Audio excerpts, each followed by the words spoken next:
24 ফেব্রুয়ারি 2022-এ Russia এবং ইউক্রেনের মধ্যে যুদ্ধ শুরু হয়েছিল, কিন্তু আজ ঠিক এক বছর পর এই যুদ্ধ রাশিয়া বা ইউক্রেন নয়, বরং দুনিয়ার বড় দুটো গোষ্ঠীর মাঝে লড়া হচ্ছে। এই যুদ্ধে আমেরিকা সহ সমস্ত পশ্চিমী দেশ রাশিয়াকে ভাঙার চেষ্টা করছে, কিন্তু রাশিয়া এখনো পর্যন্ত টিকে আছে। রাশিয়া অনেক দেশের সঙ্গ পাচ্ছে। চীন খোলামেলাভাবে রাশিয়ার সঙ্গে রয়েছে, কিন্তু রাশিয়ার এখনো পর্যন্ত ময়দানে টিকে থাকার সবচেয়ে বড় কারণ ভারত কিন্তু কখনো যুদ্ধকে সমর্থন করেনি, কিন্তু ভারত মাঝ রাস্তায় রাশিয়ার হাতও ছাড়েনি। এই যুদ্ধের দরুন পিএম মোদী এবং বিদেশ মন্ত্রী এস জয়শঙ্কর মহাশয় কূটনীতিকে একটা আলাদা মাত্রায় ছুঁয়ে দেয়। ভারতের ভাবনা রাশিয়াকেও বাঁচিয়ে রাখে আর পশ্চিমী দেশগুলোকেও অসন্তুষ্ট হতে দেয়নি। তখনই তো সমস্ত পশ্চিমী দেশ চীনকে রাশিয়ার সঙ্গ দেওয়ার জন্য উল্টো পাল্টা বলতে থাকে, কিন্তু ভারত সরকারের কূটনৈতিক মহারতের সামনে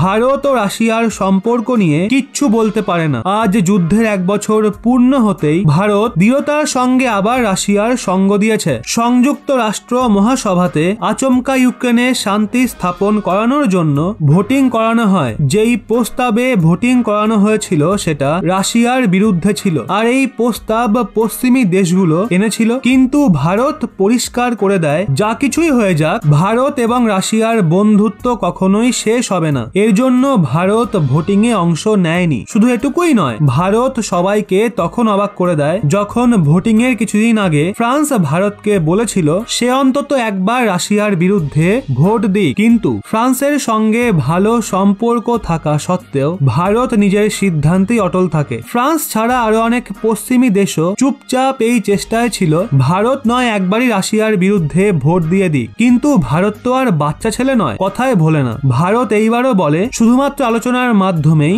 সমস্যার সমাধান হবে। আপনারা এটা যেন অবাক হয়ে যাবেন, গত এক বছর ধরে ভারত যুদ্ধকে থামানোর জন্য মধ্যস্থতার চেষ্টায় রয়েছে। স্বয়ং পশ্চিমী দেশ বলেছিল রাশিয়া শুধু ভারতের কথা শোনে, এর জন্য যুদ্ধকে থামাতে ভারতের এগিয়ে আসা উচিত। ভারত যুদ্ধকে থামানোর জন্য এগিয়ে আসেও প্রধানমন্ত্রী মোদী সবার সামনে রাশিয়ান রাষ্ট্রপতি পুতিনকে বলেন এই যুগ যুদ্ধের নয়। পুতিনও পিএম মোদীর সঙ্গে সাক্ষাতের পর ইশারা দিয়েছিল সে যুদ্ধকে থামাতে পারে, কিন্তু পশ্চিমী দেশগুলো ভারতের সমস্ত প্রচেষ্টায় জল ঢেলে দেয়। যেই সময়ে যুদ্ধ শেষ হতে পারত, ঠিক ওই সময় পশ্চিমী দেশগুলো ইউক্রেনে পুনরায় যুদ্ধের আগুনে যুদ্ধের এক বছর পূর্ণ হওয়ার আগেই বাইডেন ইউক্রেন যান আর রাশিয়াকে হুমকি দিয়ে বসে। অনেক পশ্চিমী দেশ ইউক্রেনকে আরো হাতিয়ার দেওয়ার প্রতিশ্রুতি দেয়। তার মানে বুঝতেই পারছেন এই যুদ্ধ শেষ হতে পারত, কিন্তু পশ্চিমী দেশগুলো ভারতের সঙ্গে সঙ্গে গোটা বিশ্বকে ধোঁকা দিল।